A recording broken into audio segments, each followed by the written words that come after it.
আত্মপ্রকাশ তিনি এতদিন কোথায় আছেন, কিভাবে আসলেন আপনাদের সামনে উপস্থাপন করবেন এবং অনুষ্ঠানটি পরিবেশিত হচ্ছে ব্যতিক্রম সাহিত্য সাংস্কৃতিক জোট ইসলামী বিশ্ববিদ্যালয়। পরিবেশিত হচ্ছে জাগ্রত মঞ্চের পরিবেশনায় ব্যতিক্রম সাহিত্য সাংস্কৃতিক জোট ইসলামী বিশ্ববিদ্যালয়। পরিবেশিত হচ্ছে কাওয়া কাদেরের এবার ভাষণ দিতে যাচ্ছে আমাদের কাওয়া কাদেরের আত্মপ্রকাশ হয়েছে আমাদের মঞ্চে। দেখি উনি আমাদের জাতির উদ্দেশ্যে কি ভাষণ।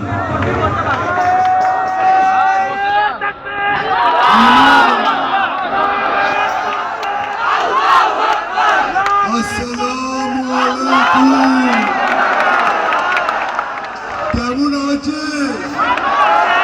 ভালো তো? কেন বলো? আজকে আমরা বাংলাদেশে যে উন্নয়ন করেছি সেজন্য এত খুশি। ঠিক বলেছি না?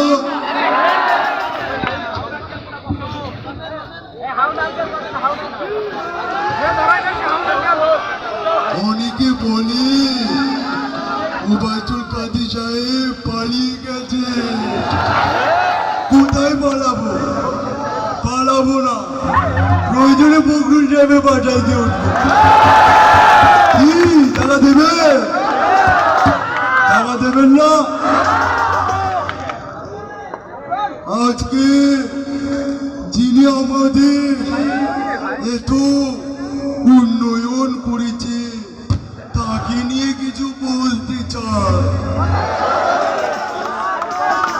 She has made us ডাকাত। She has made us Sushil. She has made us Ansar. She has made us রিক্সাওয়ালা। কি ঠিক আছে তো? হবে? অনেকে আমাদেরকে বলে যে আপনার তো দেখা পাওয়া যায় না। আমি তাদেরকে বলি সামনাসামনি দেখা না হোক অন্তত টেলিফোনে একটু যোগাযোগ করা যায়। অন্তত মাসে না হোক 6 মাসে তো একদিন একটা কল করা যায়। মাঝে মাঝে তো সরকার ফ্রি ইন্টারনেট দেয়। কি ঠিক না? একটু কথা বলা যায় না? অনেকে আবার আমাকে বলে যে স্যার আবার কি খবর। তাদেরকে বলতে চাই তাদের জন্য একটা কথাও বলবো না, একটা শব্দ উচ্চারণ করবো না। মাঝে মাঝে ওই যে একজন বলছে যে কার জন্য? আপনার জন্য অপেক্ষা।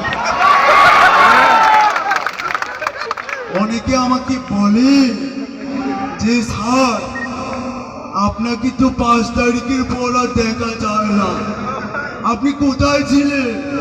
তাদেরকে বলতে চাই আমি এতদিন একটি গোয়াল ঘরে লুকিয়েছিলাম।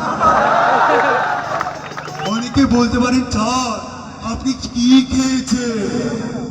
সেখানে গরু যেটা খায় আমি সেটাই খেয়েছি, খড় এবং বুঝি খেয়েছিলাম।